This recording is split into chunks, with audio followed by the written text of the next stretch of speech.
नमस्कार विद्यार्थी मित्रांनो, बऱ्याच दिवसापासून अनेक पोलीस मित्रांच्याकडनं मागणी होत होती की डिपार्टमेंटल PSI करता एक ऑनलाईन बॅच सुरू करण्यात यावी आणि त्या अनुषंगानं आपण एक डिपार्टमेंटल PSI करता एक ऑनलाईन बॅच सुरू करत आहोत आणि त्या अनुषंगानं हे लेक्चर बनवण्यात आलेलं आहे। डिपार्टमेंटल PSIच्या अभ्यास करत असताना या अभ्यासाची स्ट्रॅटेजी काय असावी, रणनीती काय असावी, कशा पद्धतीने अभ्यास करावा की जेणेकरून येणाऱ्या डिपार्टमेंटल PSIच्या एक्झाममध्ये अंतिम निवड यादीमध्ये आपलं नाव येईल, याबाबत अनेक जण मार्गदर्शन करण्यासाठी विनंती करत होते आणि त्याकरताच ही ऑनलाईन बॅच सुरू करत आहोत आणि त्या बॅचमधलं हे पहिलंच लेक्चर। या पहिल्या लेक्चरमध्ये आपण ह्या डिपार्टमेंटल PSIच्या एक्झाम करता अभ्यासाची रणनीती काय असावी, स्ट्रॅटेजी काय असावी याबद्दल माहिती जाणून घेणार आहोत। आता ही स्ट्रॅटेजी ठरवत असताना आपण 5 मुद्द्यांच्या बद्दल हे लेक्चर बनवलेलं आहे की पहिलं की डिपार्टमेंटल PSIची परीक्षा पद्धती काय आहे, याचा अभ्यासक्रम काय आहे, या अभ्यासक्रम हा किती गुणांच्या करता आहे, या परीक्षेकरता असणारे गुण हे अभ्यासक्रमामध्ये कशा रीतीने विभागणी करण्यात आलेली आहे, या PSIच्या अभ्यासाकरता स्ट्रॅटेजी काय असावी, कशा पद्धतीनं अभ्यास केला पाहिजे आणि सर्वात शेवटी की आपली जी डिपार्टमेंटल PSI करता आपण ऑनलाईन बॅच घेणार आहे, ही ऑनलाईन बॅचचं स्वरूप कशा प्रकारचं असेल, या सगळ्या मुद्द्यांच्या बद्दल या पहिल्या व्हिडिओमधून आपण माहिती घेऊया। सुरुवात करूया या डिपार्टमेंटल PSIच्या परीक्षा योजनेपासून की डिपार्टमेंटल PSIची परीक्षा कशा पद्धतीनं पार पडते। डिपार्टमेंटल PSIची परीक्षा ही 3 टप्प्यामध्ये असते। पहिला टप्पा आहे तो पूर्व परीक्षा, 100 प्रश्न आणि 100 गुणांची ही परीक्षा आहे। दुसरा टप्पा आहे तो म्हणजे मुख्य परीक्षा। मुख्य परीक्षा ही 300 गुणांची आणि 150 प्रश्नांची आहे। पूर्वी या ठिकाणी 2 पेपर होते, आता एकच पेपर आहे। आणि तिसरा टप्पा आहे तो शारीरिक चाचणीचा। शारीरिक चाचणी ही 100 गुणांच्या करता आहे। बघा, पहिला टप्पा पूर्व परीक्षा 100 गुण, दुसरा टप्पा मुख्य परीक्षा 300 गुण, तिसरा टप्पा शारीरिक चाचणी 100 गुण। मग अंतिम निवड कशी केली जाते, अंतिम निवडीकरता या 3 टप्प्यांच्या पैकी कोणकोणते गुण विचारात घेतले जातील, तर त्याकरता ही जी पूर्व परीक्षा होते ह्या पूर्व परीक्षेचे गुण मात्र अंतिम निवडीकरता विचारात घेतले जात नाहीत, मोजले जात नाहीत। पूर्व परीक्षेनंतर मुख्य परीक्षेकरता पात्र होण्याकरता केवळ या पूर्व परीक्षेचे गुण विचारात घेतले जातात आणि एकदा का पूर्व परीक्षेचा निकाल लागला, एखादा उमेदवार मुख्य परीक्षेकरता पात्र किंवा अपात्र ठरवणं याकरताच या पूर्व परीक्षांच्या गुणांचा विचार केला जातो। त्यानंतर ते गुण अंतिम निवडीकरता विचारात घेतले जाणार नाही। अंतिम निवड मात्र मुख्य परीक्षा, 300 गुणांची मुख्य परीक्षा आणि 100 गुणांची शारीरिक चाचणी या दोन्हीमध्ये उमेदवाराला जेवढे गुण मिळाले असतील त्या गुणांची बेरीज करून तेवढेच गुण अंतिम निवडीकरता विचारात घेतले जातात। म्हणजे आपल्याला इथं तयारी करत असताना पहिला टप्पा पूर्व परीक्षा हा मुख्य परीक्षेला पात्र होण्याइतपत असला पाहिजे। मुख्य परीक्षा आणि शारीरिक चाचणीचे मात्र गुण अंतिम निवडीकरता विचारात घेतले जात असल्यामुळं इथं मात्र आपल्याला गुण हे अतिशय फायदेशीर ठरणार आहे। आता ही झाली ह्या डिपार्टमेंटल PSI करता असणारी परीक्षा योजना। आता या परीक्षा योजनेकरता ही जी परीक्षा घेतली जाणार आहे ह्या परीक्षेकरता अभ्यासक्रम काय असेल तो समजून घेऊया। आता अभ्यासक्रम बघत असताना आपण पहिल्यांदा बघूया की डिपार्टमेंटलच्या ह्या PSIच्या ह्या पूर्व परीक्षेकरता कोणता अभ्यासक्रम असतो। डिपार्टमेंटल PSIचा पूर्व परीक्षेचा अभ्यासक्रम हा 3 घटकाच्या मध्ये विभागलेला आहे। 3 घटकांमध्ये त्याची विभागणी करण्यात आलेली आहे। पहिला घटक आहे मराठी, दुसरा घटक आहे इंग्रजी, तिसरा घटक आहे सामान्य अध्ययन। मराठी आणि इंग्रजीला प्रत्येकी 25 गुण आणि प्रत्येकी 25 प्रश्न विचारले जातात। सामान्य अध्ययन नावानं जो तिसरा घटक आहे याला मात्र 50 गुण असतात। आता या सामान्य अध्ययनमध्ये कशा समावेश होतो, केवळ सामान्य अध्ययन असा उल्लेख नाही आहे। सामान्य अध्ययनामध्ये ह्या डिपार्टमेंटलच्या पूर्व परीक्षेमध्ये एकूण 7 घटकांचा समावेश करण्यात आलेला आहे। एकूण 7 घटकांचा समावेश करण्यात आलेला आहे। अगोदर आपण या मराठी, इंग्रजी आणि सामान्य अध्ययन याबाबत जो पेपर घेतला जातो हा पहिला पूर्वपरीक्षेचा हा 100 गुणांचा पेपर आहे. 100 प्रश्न 100 गुणांचा पेपर आहे आणि याचा दर्जा मात्र शालांत असा दर्जा ठेवलेला आहे. शालांत असा जरी दर्जा ठेवला असला तरी हे प्रश्न जे असतात ते स्पर्धा परीक्षा असल्यामुळं थोडीशी काठीण्य पातळी असतेच. या 100 गुणांच्या करता वेळ दिलेला आहे हा 1 तासाचा. आता 1 तासाच्या अवधीमध्ये विभागला जाणारा जो अभ्यासक्रम आहे मराठी, इंग्रजी आणि सामान्य अध्ययन ह्या 3 घटक जे आहेत हे 3 घटक काय आहेत ते सविस्तरपणे पुढे आपण बघूया. पहिल्या स्लाइडमध्ये तुम्हाला या मराठी आणि इंग्रजी या 2 विषयांचा अभ्यासक्रम आपल्याला दिसतोय. मराठी आणि इंग्रजी फक्त भाषेचा फरक करण्यात आलेला आहे. अदरवाईज हे जे सगळे भाषांतर आहे दोन्हीचं, मराठी अभ्यासक्रमाचं जे भाषांतर आहे तेच इंग्रजीमध्ये आहे. पण हे अभ्यासक्रम असा जर दिला असला तरी मराठी व्याकरण आणि इंग्रजी व्याकरणाचे आपण जे स्पर्धा परीक्षेत घटक अभ्यासतो त्या सर्वच घटकावर प्रश्न विचारले जातात.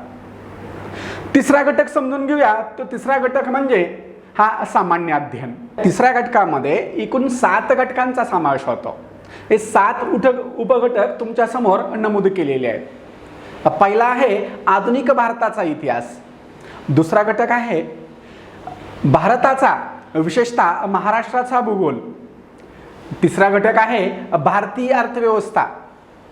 खाजगीकरण, उदारीकरण आणि जागतिकीकरण यांच्या विशेष संदर्भासह भारतीय अर्थव्यवस्था हा आपला अभ्यासाचा टॉपिक आहे. आता इथं ते 3 शब्दप्रयोग वापरलेत. LPG, खाजगीकरण, जागतिकीकरण आणि उदारीकरण या 3 घटकावर मात्र प्रश्नांची संख्या जास्त असते. चौथा घटक आहे तो म्हणजे ग्रामप्रशासन, जिल्हा प्रशासन आणि राज्य प्रशासन. आता इथं अभ्यास करताना गोंधळ उडतो. फक्त घटक क्रमांक 4 आणि 6 बाबत फक्त मी स्पष्ट बोलतो, थोडंसं स्पष्ट करतो की 4च्या बाबतीमध्ये सर्वांचा समज असा होतो की इथं आपल्याला पॉलिटी राज्यव्यवस्था अभ्यासाला आहे असा समज होऊ शकतो. इथं राज्यव्यवस्था अभ्यासाला नाही आहे. राज्यव्यवस्थेपैकी 3 घटक नमूद करण्यात आलेले आहेत. कोणकोणते 3 घटक? ग्रामप्रशासन, पहिला ग्रामप्रशासन, दुसरा जिल्हा प्रशासन आणि तिसरा राज्य प्रशासन. हे 3च घटक आहेत. इतर घटक आपल्याला राज्यव्यवस्थेमधील अभ्यासाला नाही आहेत. 5वा घटक आहे महाराष्ट्रातील समाज सुधारक. 6वा घटक व्यवस्थित वाचावा, भारताचे शेजारी राष्ट्रांशी संबंध या नावानं हा 6वा उपघटक आहे. आता या 6व्या उपघटकाच्या बाबतीत गोंधळ काय केला जातो की भारताचे परराष्ट्र धोरण या नावानं हा सिलेबस आपल्याला सांगण्यात येतो. परंतु हा 6वा घटक मात्र भारताचे परराष्ट्र धोरण नाही आहे, केवळ भारताच्या शेजारी राष्ट्रांचे असणारे संबंध असा आपला उपघटक आहे. आणि 7वा घटक आहे चालू घडामोडी. या 7 घटकांच्या मध्ये आपला हा सामान्य अध्ययन नावाचा 50 गुणांचा आणि 50 प्रश्नांचा हा अभ्यासक्रम आहे. आता हा झाला पूर्वपरीक्षेबाबतचा अभ्यासक्रम. पूर्वपरीक्षेमध्ये आपण 3 घटक बघितले. मराठी 25 गुण, इंग्रजी 25 गुण, सामान्य अध्ययन 50 गुण आणि या सामान्य अध्ययनमध्ये ह्या सगळ्या या 7 घटकांचा समावेश होतो. पूर्वपरीक्षा पास होण्याकरता मराठी आणि इंग्रजी यामध्ये चांगले गुण येणं आवश्यक आहे. इंग्रजीमध्ये जरी कमी मिळाले तरी मराठीमध्ये मात्र सर्वोत्तम गुण मिळाले पाहिजे. एखाद्याचं मराठी चांगलं असतं, इंग्रजी कच्चं असतं. असं असेल तर थोडंसं इंग्रजीवर कष्ट करावेत पण मराठीवर जास्त कष्ट केले पाहिजेत. कारण आपल्याला तो विषय येतो, त्या विषयातले शक्यतो पैकीच्या पैकी गुण आपल्याला मिळाले पाहिजेत. जर का मराठीमध्ये पैकीच्या पैकी गुण मिळत असतील तर तुम्ही निश्चितपणे पास होणारच. या मराठी आणि इंग्रजी करता माझं एक पुस्तक आहे. त्या पुस्तकामध्ये तुम्हाला मराठी आणि इंग्रजीच्या यापूर्वीच्या डिपार्टमेंटल PSIच्या प्रश्नपत्रिकांचं विश्लेषण, याशिवाय MPSC कडून घेण्यात येणाऱ्या सर्वच मराठी इंग्रजीच्या प्रश्नांचं उपघटकानुसार वर्गीकरण केलेलं आहे. ते वर्गीकरण अतिशय उपयुक्त ठरेल. हा झाला आपला पहिला टप्पा, तो म्हणजे पूर्वपरीक्षेचा. 100 प्रश्न 100 गुणांची परीक्षा, 1 तासाचा अवधी. आणि हे प्रश्न कसे असणार आहेत? वस्तुनिष्ठ स्वरूपाचे, बहुपर्यायी, ज्याला आपण 4 पर्यायी असणारे प्रश्न असं म्हणतो, अशा स्वरूपाची ही परीक्षा होणार आहे. आता या परीक्षेचा, डिपार्टमेंटल PSIच्या परीक्षेचा दुसरा टप्पा बघूया. दुसरा टप्पा म्हणजे ही मुख्य परीक्षा. मुख्य परीक्षा, ह्या मुख्य परीक्षेला पूर्वी 2 पेपर्स होते, आता मात्र एकच पेपर आहे. पूर्वीचे जे 2 पेपर होते त्या 2 पेपरचं एकत्रीकरण केलं आणि हा एकच पेपर करण्यात आलेला आहे. त्याला नाव देण्यात आलेलं आहे प्रमुख कायदे व इतर कायदे. प्रमुख कायदे व इतर कायदे. 150 प्रश्न, 300 गुणांचा हा पेपर आहे. वेळ दिलेला याला 1.5 तासाचा. आता या परीक्षेचं माध्यम असणार आहे ते मराठी आणि इंग्रजी. ड्युएल लँग्वेजमध्ये, दोन्ही भाषांच्या मध्ये तुम्हाला हे प्रश्न असतील. म्हणजे वर मराठी भाषेमध्ये आणि खाली इंग्रजी भाषेमध्ये तोच प्रश्न दिलेला असेल. दुसरं की ही परीक्षा जी असणार आहे, मुख्य परीक्षा देखील वस्तुनिष्ठ बहुपर्यायी स्वरूपाची असणार आहे. वस्तुनिष्ठ बहुपर्यायी स्वरूपाची ही प्रश्नपत्रिका असणार आहे. हा झाला याची मुख्य परीक्षेबाबत असणारी ही परीक्षा योजना. आता या मुख्य परीक्षेबाबत असणारा जी परीक्षा योजना आहे, ही परीक्षा योजनेकरता अभ्यासक्रम कोणता दिलेला आहे तुमच्या समोर हा अभ्यासक्रम स्पष्ट करतोय. हा मुख्य परीक्षेचा अभ्यासक्रम आपल्याला 2 गटामध्ये विभागणी करता येतो. हे 2 गट विभागणी करता असताना त्याचा आधार मांडलेला आहे एक प्रमुख अधिनियम आणि दुसरा आधार मांडलेला आहे किरकोळ अधिनियम. अभ्यासक्रम देतानाही आयोगाकडून देखील हेच शब्दप्रयोग वापरलेले आहेत, प्रमुख अधिनियम आणि किरकोळ अधिनियम. आता या प्रमुख अधिनियमामध्ये 4 घटकांचा समावेश केलेला आहे. हे 4 घटक कोणकोणते? पहिला आहे भारताचे संविधान, दुसरा आहे भारतीय दंड संहिता, इंडियन पिनल कोड 1860, तिसरा आहे फौजदारी प्रक्रिया संहिता 1973, क्रिमिनल प्रोसिजर कोड 1973, चौथा आहे भारतीय पूर्वाधिनियम 1872, इंडियन एव्हिडन्स ऍक्ट. आता हे 4 घटकांच्या पैकी ह्या भारताचं संविधान मात्र आपल्याला पूर्णपणे सिलेबसला ठेवण्यात आलेला आहे. आर्टिकल 1 ते आर्टिकल 395 आणि शेड्यूल 1 ते शेड्यूल 12 हा आपला ह्या भारताच्या संविधानाचा अभ्यासक्रम आहे आणि याच्या बाहेर एकही प्रश्न जाणार नाही. बाकीचे जे 3 ऍक्ट आहेत त्यांना आपण प्रमुख फौजदारी कायदे किंवा मेजर ऍक्ट नावाने ओळखतो. ह्या प्रमुख फौजदारी कायद्यामधील काही विशिष्ट कलमच आपल्याला परीक्षेला अभ्यासक्रमाला ठेवण्यात आलेली आहे आणि तेवढी विशिष्ट कलमच आपण ह्या परीक्षेच्या तयारी करत असताना अभ्यासायचे आहे. पण भारताचं कॉन्स्टिट्यूशन मात्र पूर्णपणे सिलेबसला दिलेलं आहे. इथं आणखीन एक गोष्ट क्लिअर करतो की आज सकाळीच एका डिपार्टमेंटल PSIची तयारी करणाऱ्या एका स्टुडंटचा फोन आला होता. बोलता बोलता त्याला विचारलं की भारताच्या कॉन्स्टिट्यूशन या घटकाचा अभ्यास नेमका कसा करता. त्यानं सांगितलं की की अमक्या चॅप्टर्स वाचतो, अमक्या पुस्तकातून वाचतो. त्याला इथं आपल्याला सिलेबसला काही शब्दप्रयोग वापरलेला आहे. भारताचे संविधान, इंडियन कॉन्स्टिट्यूशन, भारताची राज्यघटना आपल्याला वाचायची आहे. भारताची राज्यव्यवस्था आपल्याला शिकायची नाही आहे. भारताचा कारभार ज्या मूळ नियमानुसार चालतो त्या मूळ नियमांचा संग्रह म्हणजे हे भारताचं संविधान आणि हे नियम आहेत का, हे नियम आपल्याला वाचायचे. आर्टिकल 1 ते आर्टिकल 395 आणि शेड्यूल 1 ते शेड्यूल 12 हे 12 शेड्यूल आणि आर्टिकल 1 ते आर्टिकल 395 हा सगळा हा भारताची कॉन्स्टिट्यूशन झाली आणि ही कॉन्स्टिट्यूशन आपल्याला अभ्यासायची आहे. ती कशी तयार झाली हे नाही अभ्यासायचं, हा आपल्या अभ्यासक्रमाचा भाग असणार नाही. भारताच्या घटनेची निर्मिती हा टॉपिक सगळेच वाचतात बघा. डिपार्टमेंटल PSIला मात्र अभ्यासक्रमामध्ये भारताचं कॉन्स्टिट्यूशन दिलेलं आहे, संविधान दिलेलं आहे. भारताची राज्यव्यवस्था हा आपल्या अभ्यासाचा विषय नाही आहे. इथं स्मार्ट स्टडी करावा लागेल. आपला बहुतांश वेळा असं घडतं की अनावश्यक गोष्टींचा आपण अभ्यास करतो. भारताच्या कॉन्स्टिट्यूशन बाबत आपल्याला तेच घडतं डिपार्टमेंटल PSIच्या बाबतीमध्ये. इथं अभ्यास जो करायचा आहे तो कॉन्स्टिट्यूशनचा करायचा आहे, पॉलिटीचा नव्हे. पॉलिटी, राज्यव्यवस्था आणि राज्यघटना यामध्ये फरक आहे, तो फरक समजून घ्या आणि कॉन्स्टिट्यूशन अभ्यास करा. हे झाले प्रमुख अधिनियम, प्रमुख कायदे. दुसरा भाग बघूया. ह्या दुसऱ्या भागामध्ये आपल्याला काय बघायचं आहे? किरकोळ अधिनियम. हे किरकोळ अधिनियम 19 अधिनियम नियमांची यादी दिलेली आहे आणि हे 19 अधिनियम यावर 40 प्रश्न आणि 80 गुण असतात. हे किरकोळ अधिनियम कोणकोणते? हे किरकोळ अधिनियमांची ही यादी तुमच्या समोर दिलेली आहे. ही यादी पॉज करून लेक्चर थांबवून ही यादी सगळी वाचू शकता.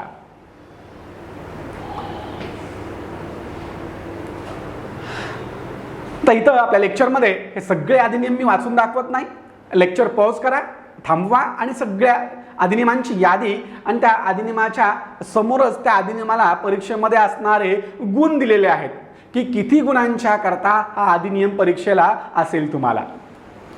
हे झाले ह्या परीक्षेकरता वापरले जाणारे अधिनियम. दुसरा आहे तो गुन्हे तपास. गुन्हे तपास हा घटक 10 प्रश्न आणि 20 गुणांच्या करता आहे. पुढचा घटक आहे गुन्हे तपासासाठी सहाय्यक वैज्ञानिक पद्धती, फॉरेन्सिक सायन्स, फॉरेन्सिक मेडिसिन आणि मानवी हक्क. असा हा संपूर्ण एकूण 10 घटकांचा मिळून हे प्रमुख अधिनियम या शीर्षकाखाली असणारे हे 4 अधिनियम आणि दुसरं इकडं किरकोळ अधिनियम, यामध्ये हे 19 किरकोळ अधिनियम आणि अन्य 5 घटक हा आपला डिपार्टमेंटल PSIच्या मुख्य परीक्षेकरता असणारा हा अभ्यासक्रम. आणि या अभ्यासक्रमावर एकूण 150 प्रश्न आणि 300 गुण असतील. ह्या 150 प्रश्नांची विभागणी याप्रमाणे केली जाते की या प्रमुख अधिनियमावर 75 प्रश्न आहेत आणि 150 गुण आहेत. याची विभागणी कॉन्स्टिट्यूशन 30 गुण, IPC 60 गुण, CRPC 40 गुण आणि पुरावा अधिनियम 20 गुण. याप्रमाणे हा प्रमुख अधिनियम हे 150 गुणांना आहेत आणि किरकोळ अधिनियम 150 गुणांना आहेत. हा झाला ह्या डिपार्टमेंटल PSIच्या मुख्य परीक्षेकरता असणारा हा अभ्यासक्रम. आता या अभ्यासक्रमाच्या बाबतीमध्ये अभ्यासक्रम बघितला. आता अभ्यासक्रमानंतर PSIच्या मुख्य परीक्षेनंतर तिसरा टप्पा आहे तो म्हणजे शारीरिक चाचणी.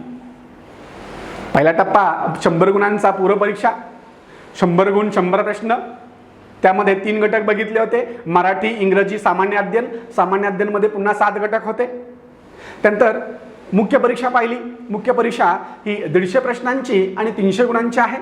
त्यामध्ये एकूण 10 घटक आपण पाहिले. आणि आता तिसरा टप्पा म्हणजे तो शारीरिक चाचणीचा. शारीरिक चाचणी करता जे नॉर्म दिलेले आहेत, पुरुष आणि स्त्रिया या दोघांच्या करता वेगवेगळं हे गुणांची विभागणी दिलेली आहे. याप्रमाणे ही डिपार्टमेंटल PSI करता शारीरिक चाचणी घेतली जाते. डिपार्टमेंटल PSI करता मुलाखत मात्र ठेवलेली नाही, इंटरव्ह्यू इथं दिलेला नाही आहे. आता अलीकडच्या काळामध्ये जी जनरल PSIची परीक्षा होते, त्या जनरल PSIच्या परीक्षेमध्ये जी महिलांच्या करता जी शारीरिक चाचणी घेतली जाते, त्या शारीरिक चाचणीमध्ये जे इव्हेंट आहेत ते इव्हेंट बदलण्यात आलेले आहेत. त्यामध्ये बदल झालेला आहे. कदाचित येणाऱ्या काळामध्ये ह्या डिपार्टमेंटल PSI करता जी शारीरिक चाचणी महिलांच्या करता घेतली जाते, या महिलांच्या करता घेतल्या जाणाऱ्या शारीरिक चाचणीमध्ये देखील बदल होऊ शकतात. अजून तिथं असं स्पष्ट कुठेही नाही आहे, पण शक्यता मात्र वाटते. आता हा झाला आपले डिपार्टमेंटल PSIची पूर्वपरीक्षा, मुख्य परीक्षा आणि शारीरिक चाचणीबाबतची माहिती. मग आता या परीक्षेची तयारी करत असताना आपली अभ्यासाची स्ट्रॅटेजी कशी असली पाहिजे, की अभ्यास नेमक्या कशा पद्धतीनं करावा म्हणजे येणाऱ्या परीक्षेमध्ये आपलं नाव अंतिम निवड यादीमध्ये येऊ शकेल. मी ही परीक्षा देत असतो तर मी काय स्ट्रॅटेजी आखली असती ते तुम्हाला सांगतो. आणि मी आतापर्यंत जेवढ्या काय स्ट्रॅटेजी आखल्या त्या प्रत्येक वेळी यशस्वी होत गेलो. आतापर्यंत MPSC मधनं 2 वेळा पोस्ट मिळाली.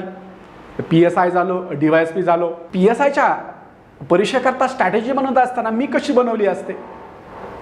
मी ज्यावेळी आपल्याला माहीत असतं की एक्झाम अमक्या तारखेला होणार आहे, त्यावेळी स्ट्रॅटेजी बनवणं अतिशय सोपं असतं. आपल्याला एक्झाम कोणत्या तारखेला होणार आहे यावरनं आपल्याकडं असणारा अवधी आहे, त्या अवधीचं कालावधीचं आपल्याला नियोजन करता येतं. डिपार्टमेंटल PSIच्या बाबतीमध्ये सध्याच्या घडीला तरी अजून तरी कोणत्याही प्रकारे आयोगाकडून तारीख डिक्लेअर करण्यात आलेली नाही की कोणत्या तारखेला परीक्षा होणार आहे. त्यामुळं ह्या डिपार्टमेंटल PSIच्या परीक्षेचं नियोजन करत असताना मात्र काळजी घ्यावी लागेल. बघा की ज्यावेळी जाहिरात येईल त्या दिनांकापासून तुम्हाला किमान 3 महिन्यांचा अवधी हा पूर्व परीक्षेकरता मिळणार आहे. पूर्व परीक्षा झाल्यानंतर 3 ते 4 महिन्यामध्ये तुमची मुख्य परीक्षा होईल. पण त्या 3 ते 4 महिन्यांच्या कालावधीमध्ये पूर्व परीक्षेनंतर जर का थेट मुख्य परीक्षेचा अभ्यास करायला सुरुवात केली तर 4 महिन्यामध्ये हा मुख्य परीक्षेचा अभ्यासक्रम पूर्ण होईल असं मला तरी वाटत नाही. आणि मग समजा आता 2 प्रकारे बघूया की समजा मी अगोदर पूर्व परीक्षेचा अभ्यास करायला चालू केलं, पण पूर्व परीक्षेचा अभ्यास किती दिवस करणार? अजून कोणत्याही प्रकारे तारीख निश्चित नाही आहे. मग परीक्षा आणखीन किती दिवस होणार नाही हे माहीत नाही आहे. म्हणून सध्या तारीख येईपर्यंत आपण आपलं नियोजन असं असावं की पूर्व परीक्षा आणि मुख्य परीक्षा ह्या दोन्हींचा अभ्यास एकत्रित करावा. आणि पूर्व परीक्षेचा दिनांक निश्चित झाल्यानंतर मुख्य परीक्षेचा अभ्यास बंद करावा आणि केवळ पूर्व परीक्षेवर फोकस करावा. आणि हीच यावर्षीच्या होणाऱ्या किंवा यानंतर होणाऱ्या ह्या डिपार्टमेंटल PSIच्या एक्झाम करता अभ्यासाची स्ट्रॅटेजी असावी. कोणती? की पूर्व परीक्षेचा दिनांक निश्चित होईपर्यंत किंवा डिक्लेअर होईपर्यंत पूर्व परीक्षा आणि मुख्य परीक्षा या दोन्हींचा समतोल अभ्यास करावा. यातले काही घटक, मुख्य परीक्षेमधील काही घटक आणि पूर्व परीक्षेमधील काही घटक या दोघांचाही अभ्यास करावा. आणि ज्या दिवशी पूर्व परीक्षा डिक्लेअर होईल त्यावेळी मुख्य परीक्षेचा अभ्यास बंद करून केवळ पूर्व परीक्षेवर फोकस करावा. काय असं करावं? आता जर केवळ पूर्व परीक्षा करत बसलो तर आणखी किती दिवस पूर्व परीक्षा करायची? त्यापेक्षा आणि आता नुसतीच पूर्व परीक्षा केली आणि पूर्व परीक्षेनंतर हा मुख्य परीक्षेचा अभ्यासक्रम आपल्याला सगळा पूर्ण होईल काय? थोडंसं मुश्किल वाटतंय. म्हणून सध्याच्या घडीला दोन्हींचा समान अभ्यास करावा आणि पूर्व परीक्षेची डेट आल्यानंतर केवळ पूर्व परीक्षा करावी आणि मुख्य परीक्षेचा अभ्यासक्रम बंद करावा. मग आता दोन्हींचा समतोल अभ्यास करत असताना ही धोरण ठरत असताना काय केलं पाहिजे? त्यासाठी आपल्याला अगोदर अभ्यासक्रम बघूया की आपल्याला PSIची परीक्षा पास होण्यासाठी कोणकोणते घटक अभ्यासावे लागणार आहेत. हे सगळे घटक तुमच्या समोर मांडलेले आहेत. 3 चार्ट आहेत. ह्या 3 चार्टमध्ये हे घटक मांडलेले आहेत. पूर्व परीक्षेला मराठी, इंग्रजी आणि GS जनरल स्टडीज हा शॉर्टकट घेतलेला आहे. 50 गुणांच्या करता GS आहे, मराठी इंग्रजी प्रत्येकी 25 गुणांच्या करता आहे. मुख्य परीक्षेच्या पेपरची विभागणी करत असताना 2 गट केलेले आहेत, प्रमुख अधिनियम आणि किरकोळ अधिनियम. मग यातलं आता सध्या काय वाचलं पाहिजे, कशा रीतीने अभ्यास केला पाहिजे? तर मला जर का ह्या अभ्यासाची स्ट्रॅटेजी बनवायची असती तर मी अशी बनवली असती की मी पूर्व परीक्षेचे दिनांक निश्चित होईपर्यंत, डेट जाहीर होईपर्यंत मी पूर्व परीक्षा आणि मुख्य परीक्षा दोन्हींचा अभ्यास करेल. पण काही घटक पूर्व परीक्षेचे आणि काही घटक मुख्य परीक्षेचे. मग कोणकोणते घटक मी निवडलं असतं? मराठी, इंग्रजी दोन्ही घटक निवडले असते. मराठी आणि इंग्रजी व्याकरण हे दोन्ही घटक निवडले असते. दुसरं निवडलं असतं भारताचं संविधान, IPC, CRPC आणि एव्हिडन्स ऍक्ट. हेच का? भारताचं संविधान आपल्याला 30 गुणांच्या करता आहे. आर्टिकल 1 ते आर्टिकल 395 आणि 12 परिशिष्ट इतका आपल्याला त्याचा सिलेबस आहे. प्रचंड मोठा सिलेबस आहे. पण ह्या भारताच्या संविधानावर येणारे प्रश्न मात्र त्या कॉन्स्टिट्यूशनच्या बाहेर जाणार नाही आहेत. हातातले मार्क आहेत, हातचे मार्क जाऊ द्यायचे नाहीत. आणि हे जे 3 मेजर ऍक्ट आहेत, IPC, CRPC, एव्हिडन्स ऍक्ट, हे 3 मेजर ऍक्ट आणि त्यातील संकल्पना समजल्याशिवाय आपल्याला ह्या किरकोळ किंवा गुन्हे तपास याबद्दल काही कळणार नाही. म्हणून हा भाग काय करावा? पाठीमागे ठेवावा. यापैकी जो मानवी हक्काचा भाग आहे तो आत्ता जरी केला तरी चालेल. हा जो मानवी हक्काचा भाग आहे, हा मानवी हक्काचा भाग आत्ता केला तरी चालेल. उर्वरित जे 5 घटक आहेत ते 5 घटक मात्र पूर्व परीक्षा झाल्यानंतर सुरू केले तरी काही हरकत नाही. आणि जर का एखाद्याचा पूर्व परीक्षेचा किंवा मुख्य परीक्षेचा हा अभ्यास झालेला असेल बऱ्यापैकी, तर पूर्व परीक्षेचा दिनांक डिक्लेअर होईपर्यंत त्या व्यक्तींनी हा सुद्धा उर्वरित अभ्यास सुद्धा केला तरी चालेल. मग पूर्व परीक्षेचा दिनांक डिक्लेअर झाल्यानंतर तुमच्या समोर काय असेल की तुमच्या समोर मराठी आणि इंग्रजी यांच्या प्रश्नांचा सराव करणं आणि ह्या GSचे 7 घटक आहेत ते 7 घटक त्याचा स्टडी करणं. ही अभ्यासाची रणनीती अतिशय चांगली ठरू शकते. आणि जर का एखाद्याला वाटलं की GS मधील काही घटक आत्ता करावेत, आत्ता देखील करू शकता. पण पूर्व परीक्षेचा दिनांक डिक्लेअर होईपर्यंत मुख्य परीक्षेमधील हा जर का निम्मा अभ्यास आत्ता जर करायला सुरुवात केली तर पूर्व परीक्षा झाल्यानंतर तुम्हाला मुख्य परीक्षेकरता सामोरं जात असताना जी तयारी करायची आहे ती तयारी करत असताना गोंधळ उडणार नाही. हे सगळा जो अभ्यासक्रम आहे हा सगळा अभ्यासक्रम 3 ते 4 महिन्यामध्ये पूर्ण करणं थोडंसं कठीण जाणार आहे. म्हणून त्यातला काही भाग आत्ताच जर केला तर नंतर आपल्याला अभ्यासाचा ताणतणाव येणार नाही आणि अंतिम निवडीकडं आपली वाटचाल झालेली असेल. म्हणून अभ्यासाचं धोरण काय असावं की ज्यांचा यापूर्वी मराठी आणि इंग्रजी चांगलं झालंय त्यांनी GS मधील काही टॉपिक तर घ्यावेतच, यासोबतच हे मुख्य परीक्षेमधील हा जो पहिला भाग आहे प्रमुख अधिनियम, हा प्रमुख अधिनियम चांगले करून ठेवावेत. याचा फायदा तुम्हाला हे किरकोळ अधिनियम अभ्यास करत असतानाही होतो आणि गुन्हे तपास, फॉरेन्सिक सायन्स, फॉरेन्सिक मेडिसिन यामध्ये देखील होतो. ही झाली आपल्या अभ्यासाची स्ट्रॅटेजी. आणि ही अभ्यासाची स्ट्रॅटेजी ही एका दिवसामध्ये तयार होत नसते. ही माझ्या अनुभवावरून मी सांगतोय की अंतिम निवड यादीमध्ये तुमचं नाव यायचं असेल तर तुम्हाला पूर्व परीक्षेसोबतच मुख्य परीक्षेतील काही भाग देखील आत्ता करावा लागणार आहे. कारण डिपार्टमेंटल PSIची परीक्षा ही दरवर्षी घेतली जात नाही. जर का दरवर्षी परीक्षा घेतली जात असेल तर मी सांगतो की जर का तुम्हाला आता अभ्यासाला पूर्व परीक्षेच्या अभ्यासाला 6 महिन्यांचा अवधी आहे तर 6 महिने फक्त पूर्व परीक्षाच करा. त्या 6 महिन्यामध्ये पूर्व परीक्षा अभ्यास असा असावा की पूर्व परीक्षा झाल्यानंतर ज्यावेळी आपण आन्सर कीवरनं मार्क मोजतो त्यावेळी कुणाला विचारायची गरज लागली नाही पाहिजे की मेरिट किती लागेल आणि मी पास होईल का नाही. स्वतःलाच अंदाज आला पाहिजे, इतके मार्क पूर्व परीक्षेला मिळाले पाहिजेत. म्हणून पण आता इथं मात्र हे डिपार्टमेंटल PSIची परीक्षा मात्र दरवर्षी होत नसल्यामुळं पूर्व परीक्षेसोबतच मुख्य परीक्षेचा अभ्यास देखील करणं गरजेचं आहे. आता पुढचा मुद्दा बघूया की ह्या सगळ्या अभ्यासक्रमाकरता आपण एक ऑनलाईन बॅच घेतोय. ह्या ऑनलाईन बॅच ही सध्या तरी आपण मुख्य परीक्षेकरता ही ऑनलाईन बॅच सुरू करतोय. ज्यावेळी पूर्व परीक्षेची डेट डिक्लेअर होईल त्यावेळी मराठी आणि इंग्रजी व्यतिरिक्त जो GSचा भाग आहे त्याकरता आपण लेक्चर्स आयोजित करणार आहे. आता मात्र तात्काळ लगेचच ह्या मुख्य परीक्षेचा जो अभ्यासक्रम आहे तो अभ्यासक्रम प्रमुख कायदे आणि किरकोळ कायदे ह्या सर्व मुख्य परीक्षा जो सगळा सिलेबस आहे सगळ्या सिलेबसची मिळून आपण ही ऑनलाईन बॅच सुरू करतोय. ह्या ऑनलाईन बॅचमध्ये आपल्याला काय शिकायला मिळणार आहे? ऑनलाईन बॅचमध्ये मुख्य परीक्षेकरता असणारे जे प्रमुख अधिनियम आहेत आणि हे जे किरकोळ अधिनियम आहेत हे सगळेच अधिनियम तुम्हाला यामध्ये शिकवले जातील. आता हे अधिनियम जे शिकवले जाणार आहेत हे काय मी पहिल्यांदाच शिकवत नाहीये. मागील जवळपास 6 वर्षापासून थेट PSIची जी एक्झाम होते त्या एक्झाम करता हे सगळेच अधिनियम शिकवले जातात. त्याच अनुषंगानं ही बॅच आपण घेतोय.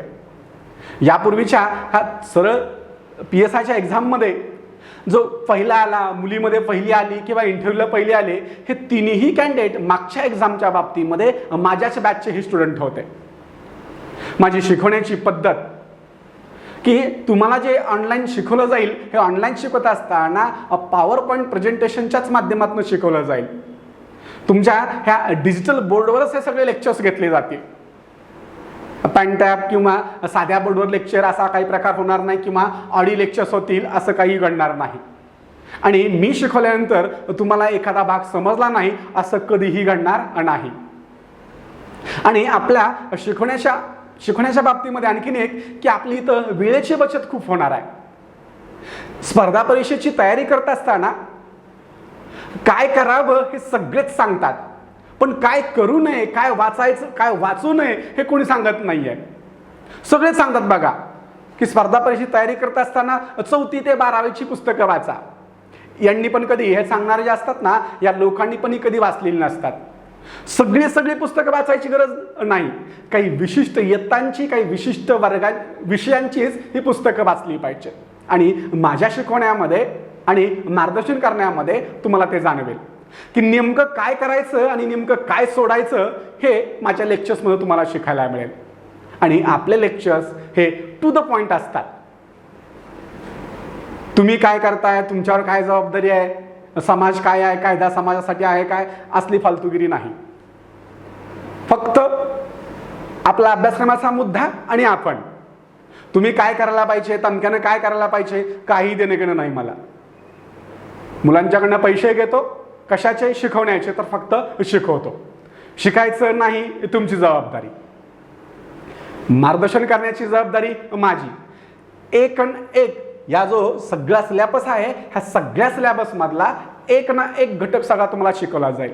याकरता फॉरेन्सिक सायन्स आणि फॉरेन्सिक मेडिसिन या दोन विषयांच्या बाबतीमध्ये काही तज्ज्ञांना देखील बोलावलं जाईल.